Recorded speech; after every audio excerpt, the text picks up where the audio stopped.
मेरे प्यारे बच्चों, आप सबका नन्हे मुन्ने बच्चों की पाठशाला में स्वागत है। आज पढ़ेंगे कार्य पुस्तिका प्रकृति कक्षा 5 में। देखेंगे मेरे प्यारे बच्चों पाठ 12 आपदाएं और उनके बचाव। हम लोगों ने पाठ में पढ़ा था टेक्स्ट बुक में। आज हम इसको वर्कबुक के काम करेंगे।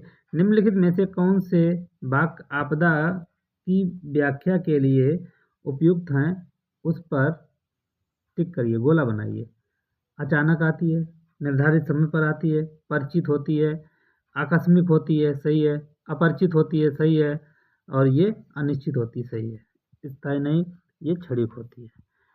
निम्नलिखित में से कौन सा विकल्प आपदा के प्रभाव को दर्शाता है? मेरे प्यारे बच्चों, इसमें तीनों चीजें दर्शाती हैं, 1, 2, 3। मानसिक स्वास्थ्य बाधित होता है, जीवों के जीवन में नुकसान होता है, जीवित संसाधनों का नुकसान होता है, तो तीसरा सही है।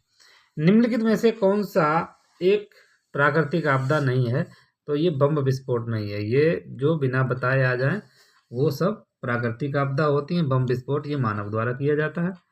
निम्नलिखित कुछ आपदाओं के नाम दिए गए होंगे। प्राकृतिक और मानव निर्मित आपदाओं को छांटना है। प्राकृतिक आपदा क्या है? शीतलहर, सुनामी, भूस्खलन, प्रदूषण, महामारी, ज्वालामुखी, बादल फटना, चक्रवात। मानव निर्मित क्या है? बम विस्फोट, युद्ध, वायु दुर्घटना, आग लगना, आतंकवादी हमला। इस सारी चीजों में से हम छांट के अलग अलग लिख रहे हैं। आपदा के दौरान हमें किन बातों का ध्यान रखना चाहिए? लिखिए। आपदा के दौरान हमें सूझबूझ, धैर्य बनाकर और सुरक्षित स्थानों पर होना चाहिए। आगे देखेंगे मेरे प्यारे बच्चों, बाढ़ से क्षति का कारण निम्नलिखित में से कौन सा होता है?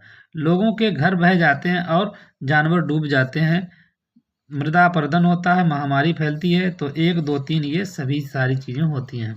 बाढ़ आने पर क्या करना चाहिए और क्या नहीं करना चाहिए? बाढ़ के पानी से दूर ऊंचे स्थानों पर जाएं। बिजली के खंभों, टूटे बिजली के तारों को न छुएं। पानी उबालकर पिएं। बाढ़ में यातायात नहीं करना चाहिए। मेरे प्यारे बच्चों, नीचे देखेंगे। नीचे दिए गए वाक्यों में सूखा पड़ने पर हमें क्या करना चाहिए? उन वाक्यों पर सही का निशान लगाना है। नंबर 1 का है, सूखे की स्थिति में कम से कम पानी का इस्तेमाल करना चाहिए। बिल्कुल सही बात। नंबर, सूखा पड़ने पर हमें किसी खुली जगह चले जाना चाहिए। गलत। नंबर गा, कम से कम पशुओं को अपने पास रखना चाहिए। सही है। पानी की ऐसी संग्रहित रखना चाहिए जिससे हम कम समय में कम बाष्पीकरण हो। सही है। सूखा पड़ने पर हमें मेज या मजबूत फर्नीचर के नीचे बैठ जाना चाहिए। गलत। अपने घर के चालू स्विच और इलेक्ट्रॉनिक उत्पादों को बंद कर देना चाहिए। गलत। समुद्र तट से जितनी दूर हो सके चले जाना चाहिए। मेरे प्यारे बच्चों, आगे देखेंगे। नीचे दिए गए चित्र में कौन सी प्राकृतिक आपदा को दर्शाया गया है? इसको सूखा कहते हैं। सूखा पड़ती है तब इस तरह से खेत में दरारें सी पड़ जाती हैं, पानी की बहुत आवश्यकता होती है। आगे देखेंगे। इस प्राकृतिक आपदा के क्या क्या कारण हो सकते हैं? लिखिए।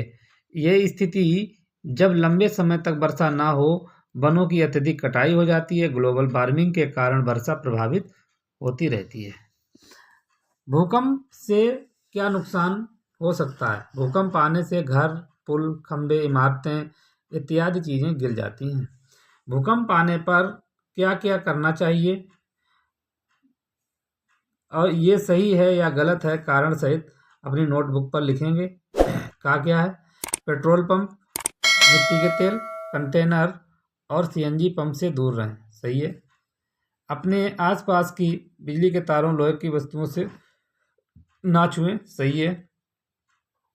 खुले स्थानों पर चले जाएं जहां कोई आपको इमारत और पुल, पेड़, बिजली खंभे ना हो। बिल्कुल सही। घर के मलबे के अंदर जाना चाहिए। गलत।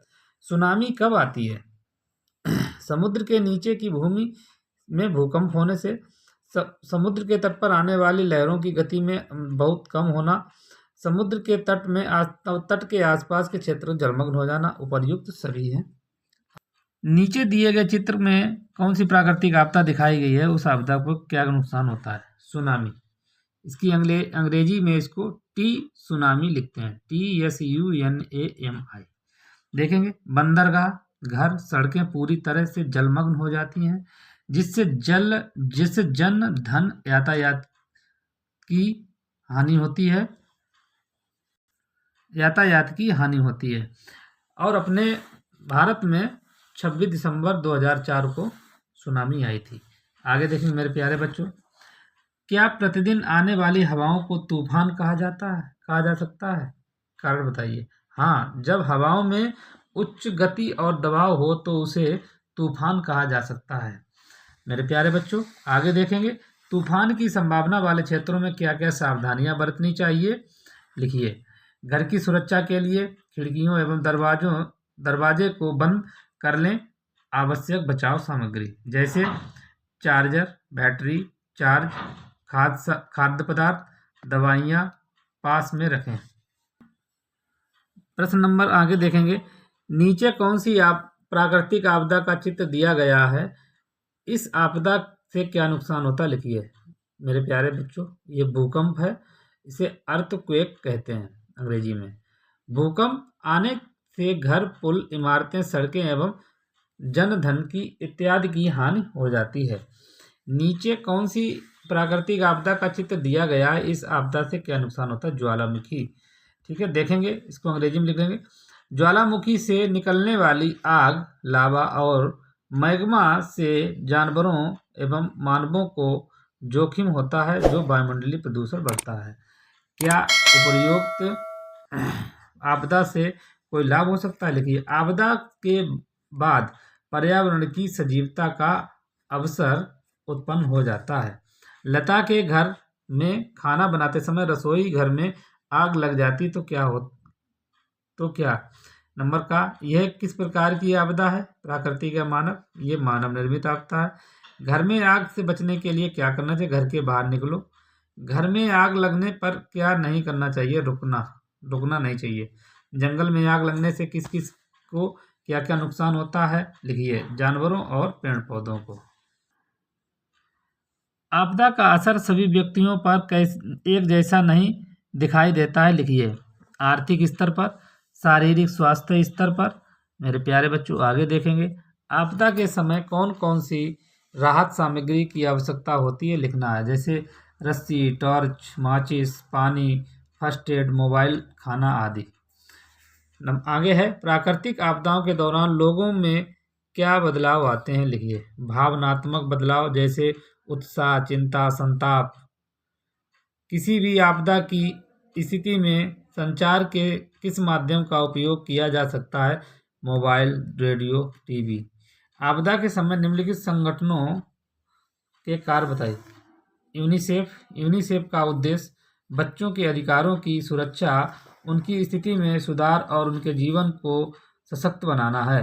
WHO, इसका मुख्य उद्देश्य स्वास्थ्य सेवाओं की सुरक्षा, उन्नति और लोगों की भलाई के लिए काम करना शामिल है।